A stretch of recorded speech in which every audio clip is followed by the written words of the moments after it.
Salut les amis, alors aujourd'hui un épisode avec Stéphane Burola, mon frérot du Sud. Je suis parti jouer chez lui donc à Aix-en-Provence. J'ai eu la chance de jouer mon spectacle là où se tient son plateau, l'Ex Comedy Night, donc c'est au Big Bro. Et on a passé un super moment, j'ai passé quelques jours dans le Sud. J'en ai profité voilà pour jouer avec lui. On avait déjà joué à Paris, on s'était très bien entendu et du coup on a décidé de remettre ça dans le Sud. J'ai vraiment hâte de revenir. J'ai passé un excellent moment et je suis sûr que vous allez apprécier d'écouter cet épisode autant que j'ai eu de plaisir à l'enregistrer. On a fait ça chez lui, au calme, à Aix-en-Provence, avec un soleil magnifique. En attendant, merci de laisser 5 étoiles et un commentaire sur Apple Podcast, Podcast Addict, Spotify, partout où il est possible de le faire. Vous savez qu'on a besoin de vous pour les algorithmes. Je vous souhaite une excellente écoute. Bis à tous, même à toi là-bas. Salut les amis, c'est Sofiane. On se retrouve pour un nouvel épisode du podcast. C'est en forgeant qu'on devient forgeron et c'est en galérant qu'on devient humoriste. Voici Galère d'humoriste avec aujourd'hui Stéphane Burola. Salut Stéphane, comment tu vas? Salut Sofiane, ça va bien? Ça va super, merci et toi? Bah écoute, tranquille, hein, on est à la maison en plus. Exact, on est chez toi, Aix-en-Provence. Ouais, Et ça il fait fait beau, plaisir. dis donc. Il fait beau. Plus beau qu'à Paris, sûrement. Ah, faudrait vérifier, mais je crois qu'il y a un peu plus de soleil chez vous, je te Ah, cache c'est pas. clair. En tout cas, merci d'avoir accepté l'invitation, Merci à toi. avec grand plaisir. Et donc, tu avais une ou plusieurs anecdotes à nous raconter? Eh bah oui, évidemment, bien sûr, comme beaucoup d'humoristes, hein. Bah moi j'ai commencé le stand-up, j'étais assez jeune, tu vois, Ouais? j'étais assez jeune et puis j'ai arrêté aussi très jeune finalement, Hum. donc j'avais pas vraiment commencé. Moi j'y pense, j'ai commencé le stand-up, je devais avoir ouais 17 ans, première Waouh. scène. Et ensuite, j'arrête à 20 ans, 19-20 ans, parce que les études, parce que le taf, et que la maman voulait le bac d'abord, quoi. Il y a une grosse pression de la part des parents, mais c'est normal, hein, ils s'inquiètent pour nous. Ouais. Et c'est vrai que j'envie beaucoup les gens qui ont pu commencer aussi tôt. Moi, tu vois, je savais pas, j'ai commencé à 29 ans. Ok. J'aurais voulu, tu vois, si j'avais su aujourd'hui que je ferais de l'humour, Mm. j'aurais commencé pareil à 17 ou quoi. Bah, c'est clair, mais en tout cas, le fait d'avoir 30 ans, tu vois, moi j'ai repris il y a 2 ans maintenant, là j'ai 31 ans, donc à la fin de mes 29 ans, et je trouve qu'on a plus de choses à dire aussi, et j'ai un angle qui est un petit peu mieux sur les choses, donc voilà. Je comprends, ben, je suis d'accord avec toi là-dessus parce que c'est vrai que moi je me posais la question, tu sais, c'est souvent un de mes regrets, Mm. genre est-ce que je j'aurais pas dû commencer plus tôt et tout. Ah ouais. Et j'avoue que quand j'y réfléchis bien, c'est des regrets qui durent 30 secondes chez moi parce que je me dis à l'époque, peut-être que j'aurais commencé, que j'aurais été mauvais, que j'aurais arrêté. Ouais. Peut-être que j'aurais pas su quoi dire exactement comme tu as dit toi, tu vois, parce que là en l'occurrence, je parle de ma vie de père de famille, Mm. de mon métier de chauffeur de bus et à l'époque, j'avais rien de tout ça. C'est ça. Voilà, donc je sais pas, je me dis peut-être. Je dis heureusement j'ai été chauffeur de bus avant, quoi. Oui, voilà, j'ai vécu des choses en fait. C'est vrai que, voilà, mais après, peut-être que enfin, je sais pas ce que ça aurait donné, mais peut-être que ça aurait été intéressant, peut-être pas. De toute façon, on peut pas changer le passé. C'est sûr. C'est comme ça, sinon on n'aurait pas Macron au pouvoir. Bref, voilà. Donc dis-nous tout, comment ça s'est passé ces premières expériences? T'as eu des Euh, galères un peu? Franchement, une qui me vient à l'esprit, ce qui s'est passé à Marseille il y a pas très très longtemps. Tu sais, on a souvent des classements, on se dit celle-là, c'était le Bourbier, c'était la pire scène de ma vie, je me rappellerai tout le temps. Et ce Et qui est moi, bien, c'est qu'après, il y a des scènes qui viennent remplacer le bourbier, tu vois. ouais, C'est genre, ah, celle-là, c'était pire que l'autre. ça c'est clair. Il y en a toujours une qui revient après, mais celle-ci, franchement, était particulièrement Bourbier. Alors, qu'est-ce qui fait un bon Bourbier dans une scène de stand-up? Alors déjà, bon, le lieu était pas ouf. Je vais pas dire de nom, hein, évidemment, là-dessus. Je remercie encore la personne qui m'a invité, mais, mais quand même, le lieu était pas fou. On était dans une salle altermondialiste espagnole, un truc un peu caché dans Marseille. Déjà, moi, j'ai pas le permis, donc j'arrive en bus. Ok. Aix-en-Provence, Marseille bus, on est à peu près à une demi-heure de bus. Après le taf, j'y vais. Et bar altermondialiste. Alors les gens sont super sympas et tout, mais tu sens que le truc il est pas fait pour ça, quoi. T'as des chaises un peu mis par-ci par-là, les réservations, t'as 5 personnes qui ont réservé. Les gens sont pas venus là pour toi ni pour ça, donc un peu bizarre. Et puis bah, je passe en premier. Donc Ah, déjà, ça aide pas non plus. ça aide pas. Je passe en premier. Franchement, bon, je fais un four. C'est pas ouf parce que bah, le premier rang, déjà, il parle pas français. Donc, Ah ouais, mais ça, comment tu veux gagner quand c'est ça? Comment tu veux? je l'ai dit en plus, j'arrive, je fais, mais le premier rang, il parle espagnol. Mais qui parle français dans cette salle? Bah ouais, c'était une salle d'intermondialiste mexicain. Donc, c'est sûr que voilà. J'ai bien être ouvert, T'avais mais pas trop de vannes sur les pépitos et tout. bah, même pas. Au El Ouais. Paso, tout ça, pas du tout, pas Ah du tout. non. Donc c'est pas passé. Je finis mon sketch et ensuite à la fin je sors et il y a une femme qui arrive et qui me parle et qui me déglingue. Elle me descend. Du genre, mais t'as pas le droit de dire ça, c'est pas normal, t'as pas le droit, c'est pas bien et tout, tu t'interdis de faire ça, t'as pas honte, etc. Donc déjà choqué. Et en plus tu fais un four, t'es pas chez toi et tu te prends ça dans la gueule, quoi. Ah, la soirée, le retour va être long. Ah, le retour va être super loin. Je Après, je comprends pas elle m'a ça. dit de toute façon, toi ça se voit, t'es un mec cisgenre, donc c'est pour ça. Je fais, ah oula, Oh! là le mec cisgenre, j'ai vu. Et c'est Après, dommage parce que il y a des combats nobles à mener, mais ce ouais, genre de personne-là c'est ça. détruit les combats en fait, tu vois. Bah Ouais. ouais, C'était comme la vidéo du mec qui disait qui vous dit que je suis un homme? Tu sais, ouais, bah le gars, c'était agressif et tout, et voilà. moi elle m'a C'est sorti c'est ça. pas du dialogue. Moi j'ai joué dans son jeu, tu dis ça parce que je suis noir? Elle dit oui. Je fais là, ok, d'accord. Ah, c'est génial. J'aime bien quand on répond avec de l'humour comme ça, c'est trop bien. Bah oui. Ok, ok, mais ouais, ouais, donc Donc, les retours des spectateurs, ouais, ça peut être galère souvent parce que en fait, les gens se rendent pas compte que t'es le premier à te remettre en question. bien sûr. Et lors d'un bid, tu sais que t'as bidé. Ouais. Sauf pour certaines personnes. Il y en a certains, ils sortent d'un bid et ils disent ah c'était cool ce soir. Ok. J'en ai vu, j'en ai vu. Non, nous, en tant qu'humoristes et tout, quand on sort d'un beat, déjà on est dégoûté. Et quand les gens viennent nous voir après pour nous dire ah c'était pas ouf, hein. Ah ça fait mal déjà. Bon, vous avez pas besoin de le dire. Vous avez pas besoin. On vous demande. Attention, on vous demande pas non plus de venir nous voir en disant c'était génial. Mais Mmh. ne dites rien, c'est tout. C'est ça. Ils comprennent pas l'implication qu'on a, nous, quand on est sur scène et tout l'effort qu'on fait déjà pour faire ça, et qu'on espère aussi avoir une réaction. Quand il y a pas, et Après, on les oblige pas à rire, ça y a faut pas de être humain. problème. Mais au moins voilà, laissez-nous au moins digérer notre bide avant Ouais. Enfin je sais pas, il y en a qui viennent te sauter dessus comme ça. En plus toi, c'est carrément une remise en question de tout ton passage. Ah ouais, de ouf. C'est bizarre quoi, c'est bizarre. Ouais, bah, c'est un petit peu ce qu'on parle dans la société, on parle de wokisme, etc. Là, je me suis pris un petit peu dans la gueule pour le coup, et en plus, elle défend mal, je pense, une cause Mais elle pseudo-féministe parce qu'il n'y dessert, avait rien. mais elle dessert sa cause en fait. Bah voilà, c'est ça. Le féminisme est une cause tout à fait noble Bien sûr. et très bien. Et au contraire, il faut qu'il y ait de plus en plus de féminisme et tout. C'est très Mmh. bien parce qu'on veut vivre dans un monde en paix et où chacun peut vivre selon ce qu'il est et tout. Il n'y a pas de problème. C'est Mais clair. ce genre de personnes-là, malheureusement, ça détruit Exactement. le combat. Bah, je me suis dit, on censure sur quelque chose alors qu'il n'y a pas de raison d'être. À un moment donné, je parlais de Nordal Lelandais, mais alors, je le cite, je fais du name dropping comme ça, sur une vanne. Et elle dit oui, mais le fait de parler, de dire son nom, est-ce que c'est bien, etc. C'est un killer, certes, mais il a été condamné. Mais, Je vois par exemple Fabrice Eboué, qui a fait des vannes sur les serial killers dans Adieu hier, son dernier spectacle. Bon, y a pas toute la salle qui va aller le voir à la fin et dire, bah non, faut pas. Enfin, tu vois ce que je veux dire. ben écoute, je sais pas, on défend un propos, on défend quelque chose. Après, le fait de citer le nom n'a rien à voir avec Mais bien sûr. cautionner l'acte. On était C'est sur pas une du tout ça. personne un peu dérangée, je Ben, pense. je pense que c'est un peu trop extrémiste, malheureusement. Mais Exactement. l'extrémisme, de toute façon, le véritable ennemi, c'est l'extrémisme, dans toutes les causes. C'est vrai. Tu vois, dans le véganisme, dans les religions, dans le féminisme, dans tout Ouais. ce que tu veux, c'est l'extrémisme qui est mauvais. Les causes sont bonnes, mais l'extrémisme est mauvais. Bien sûr. Mais là, Voilà. ça m'a conforté dans l'idée de, bah voilà, que ça pouvait choquer aussi, mais qu'il fallait aussi parler de ces choses-là. Il faut qu'il y ait des humoristes reparlent un petit peu de manière drôle. Tant que ça reste drôle et que c'est légal. En plus, c'est pas comme si tu étais là en mode on va faire un meeting politique. Grave. C'est un spectacle d'humour. Bah ouais. On est là pour se marrer. Je parle pas de Dieudonné non plus, tu vois. Non, franchement, euh, pour moi, à partir du moment où c'est un spectacle d'humour, faut accepter. Puis en plus, on n'est pas parfait. On va faire des. Je demande pas à ce qu'elle rigole à toutes tes vannes. Ça lui plaît pas, c'est son droit. Mais elle a pas le droit de venir te censurer. C'est de la censure. C'était de la censure. Voilà. Ah ouais. Et ça, c'est pas normal. La censure, c'est pas quelque chose d'acceptable. Il faut laisser les gens s'exprimer. À chacun le droit d'en rire ou pas. Mais nous, notre façon d'exorciser un peu le mal, c'est de rire des choses. C'est ça. Tout à fait. Moi, tu vois, je parle du racisme et tout. C'est justement pour lutter contre ça. On va pas venir me dire ah mais non, t'as pas le droit de parler de ça, machin. Ben non. J'en parle justement pour l'exorciser quoi au final. Exactement. Mm. Et je me suis dit, est-ce qu'il y a vraiment une tendance en ce moment sur ça, sur des sujets qu'on ne pourrait plus dire ou en parler? Est-ce qu'il y a une vraie tendance là-dessus? Je ne sais pas. Mais tu sais, quand tu fais un passage et que d'un seul coup tu parles d'islam peut-être ou de choses comme ça, tu sens des fois des petites tensions. Tu sens quand même que, qu'est-ce qu'il va dire? On l'attend un peu au tournant. Peut-être plus Oui, qu'avant. non, ça, je suis d'accord. Ouais. Et c'est normal. Il y a des mots, tu les entends, tu te crispes un peu, Voilà, tu te dis c'est qu'est-ce ça. qui va arriver. Mais tant que c'est marrant après Bien derrière, sûr, bien sûr. faut pas se censurer, franchement, faut pas se censurer. C'est ton droit après, c'est de ne plus retourner voir la personne.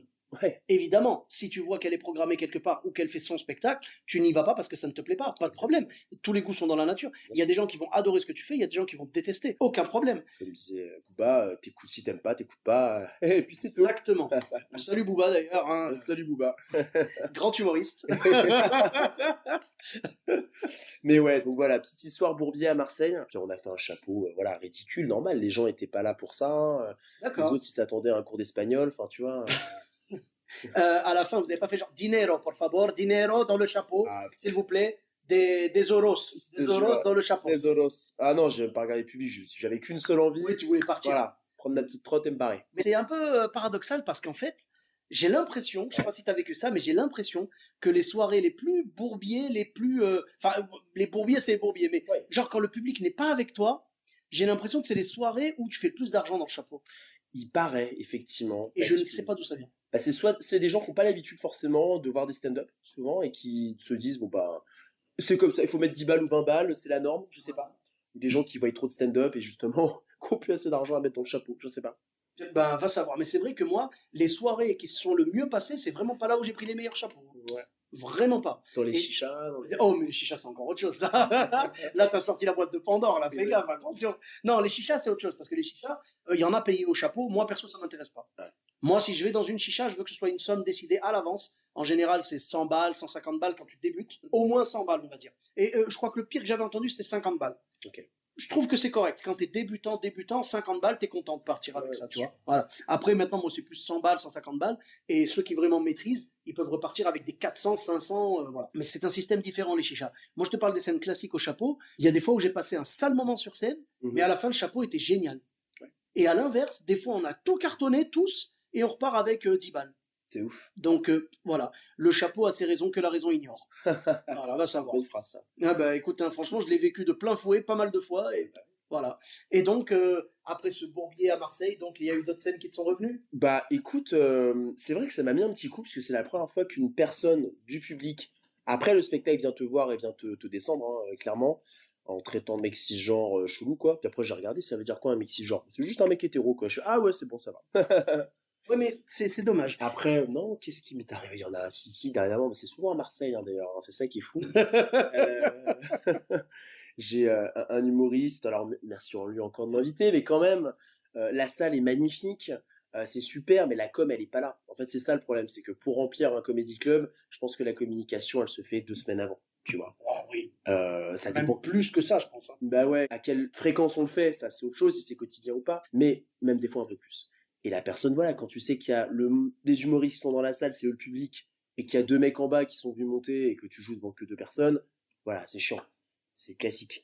Et la chauffe était pas faite, même si la personne met de la volonté. Et je pense que pour qu'un comédie club se passe bien, il faut que les gens soient en confiance. Et quand la chauffe est pas faite et que le gars rentre directement dans son sketch, sans dire ce qui va se passer, ça peut pas bien se passer. Non, mais en plus, le rôle du MC quand il chauffe, c'est même pas de faire rire les gens. Ça, je l'ai entendu dans plusieurs podcasts. Ouais, C'est même pas de faire rire les gens, c'est de les mettre en condition pour le premier passage. exactement. C'est ça. C'est pas, je vais vous faire des blagues. C'est, je vais vous expliquer comment ça va se passer. Je vais un petit peu être votre monsieur loyal ce soir. Voilà. Et voilà comment ça se passe. Qui a déjà vu du stand-up, qui n'en a jamais vu. Voilà comment ça se passe. À la fin, il y aura un chapeau et tout. Nanana, nanana, tu vois, voilà. Vous pouvez applaudir quand c'est vraiment une très bonne blague et tout. Quand c'est une bonne blague, quand c'est une blague qui vous fait rire, vous riez. Voilà, lâchez-vous et tout. Voilà, tu sais, tu donnes un peu les clés de la soirée, les codes. Et les mettre en condition. Les gens, ils ont trop l'exemple de Redon Bourgueraba ou Kéron, des fois, de se dire, bah, il faut les clasher absolument, il faut rentrer dans des conditions comme ça, alors qu'en fait, il faut que tout le monde soit content d'être là, les mettre en condition et préparer le premier passage. Ouais, tout à fait. Bah, c'est ça, il faut que les gens se disent on sait comment ça marche maintenant, on va y aller, et aller. Et puis après, pour le premier passage, bon, le premier sera toujours plus dur que le deuxième ou troisième, on va dire, Oui, parce que tu dois quand même un peu briser la glace. Mais on va dire, si la chauffe a été bien faite, les gens sont bien, ils sont en confiance aussi. les gens sont bien, ils sont en confiance, et ton passage peut gagner facile 30 à 40% de rire, quoi. Ouais. Parce que ça a été bien préparé en amont. Ah, c'est clair. Ben là, sur le coup de Marseille, ben non, tu peux pas en fait. Il y a pas de cohésion avec les gens sont pas mis en condition, il y a pas de rire, c'est complexe. Et on était 5 humoristes, ouais, sur ça. Après, bon, t'apprends, mais après ça te fait perdre du temps en fait, de l'énergie, du temps, c'est ça le plus rageant en fait. Bah, tu peux avoir, par exemple, tu peux passer 2 minutes ou 3 sur ton passage à essayer d'attraper les gens. C'est ça. Alors que s'ils étaient prêts dès le début, première vanne, c'était bon. Bah bien sûr. Mais je comprends. Open air et première vanne. Ouais, parce qu'on peut pas leur en vouloir, en fait. Les gens ne connaissent pas, ce sont pas des humoristes. Il y en a qui viennent pour la première fois voir de l'humour. D'habitude, ils regardent ça à la télé, Ouais. ou sur Internet ou quoi. Mhm. Là, ils viennent, c'est du spectacle vivant, ils vont faire partie du spectacle. Donc, normalement, faut leur donner les clés, c'est normal. Exactement. Ils ne savent pas comment ça marche, tu vois. Ouais. Ça me fait penser, quand on est, bah là on est à Aix-en-Provence, on discute, On a failli jouer à Marseille il y a pas longtemps. Il s'est passé quelque chose apparemment. Il y a eu un petit souci Ça aurait malheureusement. pu être dans le podcast Bourbier, hein, mais on n'a pas... Bah, si ça s'était passé au moment où on était sur scène, ça aurait pu être très grave. Oui, malheureusement, on devait jouer dans une salle et on est vraiment navré pour eux parce qu'ils Ouais. ont eu une infiltration d'eau dans le plafond et du coup, un morceau du plafond est tombé. T'imagines? Ce qui est quand même Ça. vraiment choquant, quoi. Et heureusement, il n'y a rien eu, il n'y a pas eu de blessés ni rien. Ouais. Par sécurité, ils ont annulé le plateau. Donc voilà, moi, franchement, il n'y a aucun souci. C'est vrai que c'est dommage, j'étais vraiment chaud pour jouer. C'était le Mezze Comedy Show. C'était le Mezze Comedy par Show et Jean-Marie on en Morgan. profite pour saluer Morgane et tout qui nous a invités et qui était très gentil. Mais voilà, ce sont les impondérables. Ça, c'est pas un problème. Et Dieu merci, ça ne s'est pas passé pendant le spectacle. Imagine si un morceau de plafond était tombé sur quelqu'un du public ou sur l'humoriste sur scène. Au moins, tu peux dire que t'es cassé la baraque, quoi. Ouais, alors là, ah oui, Petite ah oui, blague. si. Alors là, s'il vous plaît, mesdames et messieurs qui écoutez le podcast, je vous demande d'applaudir Stéphane Burola. Allez, drop the mic. Parce que là, drop the mic, ça y est, c'est parti. Non, mais c'est vrai que là, ça aurait pu être catastrophique. Partie du plafond qui s'écroule. Moi, j'ai jamais vu ça sur scène, quand même. Bah, sur scène, non. Sur scène, non. Mais je veux dire, des trucs, tu sais, quand tu regardes des trucs de foot et tout, Ouais. tu sais, les stades qui s'écroulent, machin, les gradins et tout, ça, c'est flippant. Hein. Il y a des morts à chaque fois et tout, c'est triste, quoi. Mais donc là, Dieu merci, il s'est rien passé, rien d'humain, il y a que du matériel, ça va se régler et on retournera jouer chez Morgane très bientôt avec grand plaisir. Tu avais d'autres choses comme ça qui te sont arrivées, des bides ou des... Bah, moi, j'ai l'expérience, moi, qui me marquera à vie, c'est mon expérience aux États-Unis. Parce que ça, c'était quand même quelque chose d'assez incroyable. Moi, je suis un grand fan de stand-up, ce qui fait que, déjà à 15 ans, je regardais beaucoup de stand-up, les premiers Louis C.K., Dave Chappelle, Chris Rock, Seinfeld. J'ai toujours un peu baigné là-dedans. À l'époque, je sais pas si on peut appeler ça un bourbier, mais c'est quand même une expérience qui est un peu bourbier quand même, tu vois. À l'époque, il n'y avait même pas Facebook ou Instagram. Il y avait MySpace. Pour te dire. Wow. MySpace, tu te souviens ou pas? Je me souviens. Ouais. Avec Tom en ami que tout le monde avait et la page. Bref. Et en fait, j'envoie un message en me renseignant sur qui tenait tel ou tel plateau. Et il y avait une meuf qui s'appelait Gladys Knight au Comic Strip. Je me souviens encore. Elle avait une page MySpace. D'accord. Et je pense pas qu'elle devait recevoir beaucoup de messages parce que du haut du, comment on appelle ça, le CDI. C'est le CDI quand t'es gosse. Oh là là, t'étais au lycée? J'étais au lycée. Et ouais. Et j'envoie mon petit message en anglais approximatif. Il dit hey, what's up Gladys, I would like to participer quoi. Ouais. Je dis bah écoute, oui mais tu m'appelles d'où, Los Angeles, New York? Ah non, Paris 11e. Elle pensait, je pense qu'elle pensait que c'était une vanne. Ouais. Et après je lui dis bah écoute de toute façon c'est pas grave, on se revoit la semaine prochaine, je viens à New York tu vois. Et bah ok, elle me dit d'accord comme ça en rigolant. Je prends mon avion donc avec mes parents pour un voyage et puis je me pointe au Comedy Club le jour de la soirée quoi. Elle a dû halluciner. Elle a halluciné. Elle dit mais c'était toi le petit asiate sur MySpace? Ah bah elle dit bah ouais je suis là. Elle dit soit ce mec est déter, soit ce mec est fou. Tu vois. Ah oui. Et pourquoi pas les deux? Bah les deux. C'était les deux peut-être un peu. Je pense ouais. Parce que c'était ta première scène? Ah c'était ma deuxième scène. Deuxième scène montée en anglais. Franchement mec. Ouais. Deuxième bravo. Scène. Respect. Ouais, c'était... Moi, je suis monté en anglais 2 fois dans ma vie et c'était des expériences flippantes, Ouais, intéressantes mais flippantes. Ah ouais, non, franchement, j'ai fait ça, moi, une fois, je pense que ça devait être en 2014 et une fois en 2021. C'est tout. Mais il faudrait que je le refasse un jour. Moi, c'est intéressant. Je conseille à tous les humoristes qui ont un bon niveau d'anglais d'aller en Angleterre ou d'aller à New York pour tester une fois, puisque les gens pensent que c'est impossible. Moi, bon, la preuve, à l'époque, je l'ai fait, mais c'est plutôt ouvert et ils aiment bien les Français. Oui, il y a le côté c'est trop mignon, il fait ça dans notre langue et tout. Voilà, donc je comprends. On a les exemples. Ouais. Darbala, ouais. Principe, ah bien sûr, il y en a plein qui l'ont fait. Kian Kojandi aussi l'a fait. Il y en a plein. Et donc, comment est-ce que ça s'est passé cette première fois donc première fois en anglais? Alors déjà, j'arrive devant la dame, Gladys, que je salue si un jour elle écoute ce podcast, mais elle me dit bah non, le line-up est déjà fait. Elle est sérieuse, elle? Bah ouais, elle me dit non. Elle me dit bah attendez madame. Alors que t'as prévenu, j'ai fait 9000 km quand même. S'il vous plaît, quoi. Tu vois, c'est pas genre je viens à Paris, je viens de Marseille, tu vois. En plus mes parents sont là. Donc j'attends. En plus j'attends dans le hall, c'est magnifique, tu vois, t'as des photos d'Adam Sandler, Seinfeld et tout, là c'est un truc de ouf. Donc je suis comme un dingue. Et elle voit qu'il y a mes parents qui sont dehors. Avec moi. En plus, il faisait super froid. On était, il me semble, je crois, en février par là. Et à la fin, elle me dit, bon, ok, je te laisse une chance. Je te laisse 5 minutes à la fin du spectacle. Vas-y, tu fais ce que tu veux. Ah, c'est risqué quand même de te mettre à la fin. Elle me met à la fin. Parce qu'elle te connaît pas. Moi, je t'aurais plutôt mis au début. Bah ouais. Mais c'est plus logique, en fait. C'est ça. Ou alors entre, on va dire, entre deux bons passages, mais au milieu. Ouais. Tu vois, pas prendre le risque de finir sur quelque chose qui potentiellement est bancal. Et bancal parce que c'est normal. bien sûr. Tu ne connais pas, c'est ta première fois en anglais. C'est ouais, carrément. Voilà, donc on est d'accord. Et alors, comment ça se déroule? Bah, ça se déroule qu'elle me dit ça. Alors déjà, moi, grosse montée de stress. À l'époque, quand t'es jeune, tu te prends un peu pour un ouf, tu vois. Moi, je regardais les vidéos des Dave Chappelle, je me prenais pour Dave Chappelle, tu vois.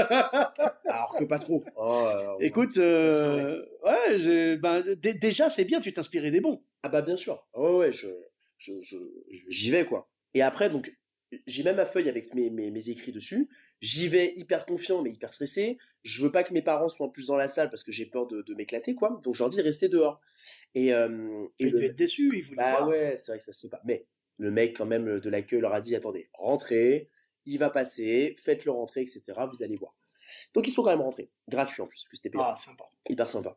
Donc je monte sur scène et tout, je commence une première vanne, je me rappelle plus trop ce que c'était, mais l'open air marche super bien.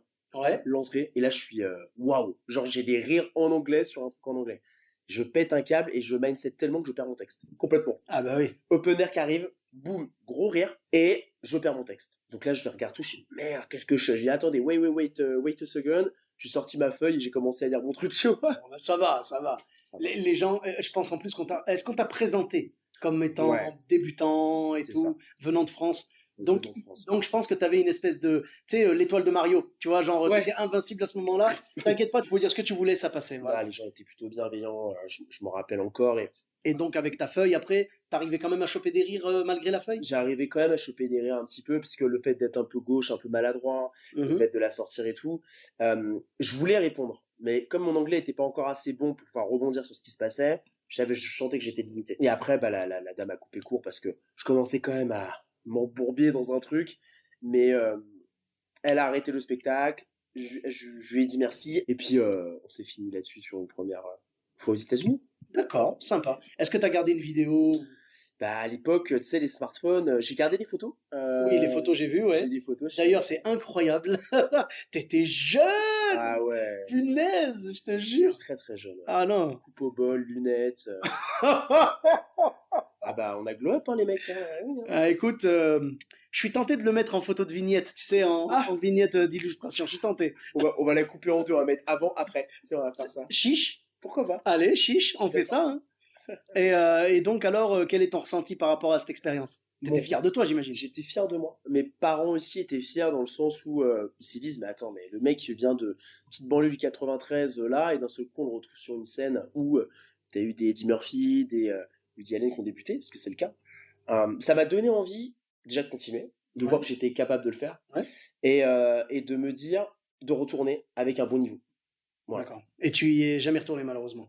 Ben c'est le but. Mon Maintenant, tu veux, objectif, ouais, ça y est, c'est ton ouais. objectif Je maintenant? pense que j'ai le niveau pour y aller et défendre mes textes au niveau que j'ai actuellement. Donc, Cool. je te Bah, referai un écoute, podcast pour savoir comment ça s'est passé. avec grand plaisir, c'est tout ce que je te souhaite, hein. Franchement, c'est une belle expérience. Moi, je rêverais d'aller jouer là-bas. Mais carrément. Faire ça. Faire une carrière en anglais, ça non, ça c'est pas quelque chose que je prévois.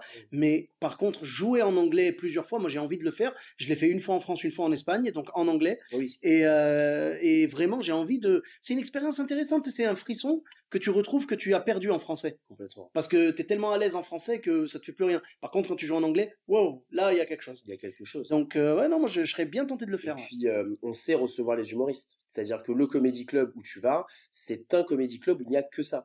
Donc, tu peux boire ton verre, mais tu manges pas forcément. C'est encadré pour, la régie est là pour, et les gens savent ce que c'est vraiment que le stand-up là-bas, ça c'est sûr. Eh ben écoute, franchement, c'était vraiment intéressant. Je te remercie et j'espère que tu auras de nouvelles scènes en anglais, évidemment en français, Bien sûr. ça je le sais. Hein. D'ailleurs, ce soir, on joue à Aix-en-Provence, Chez moi, en chez fait. toi, voilà, Bah au ouais. Big Bro.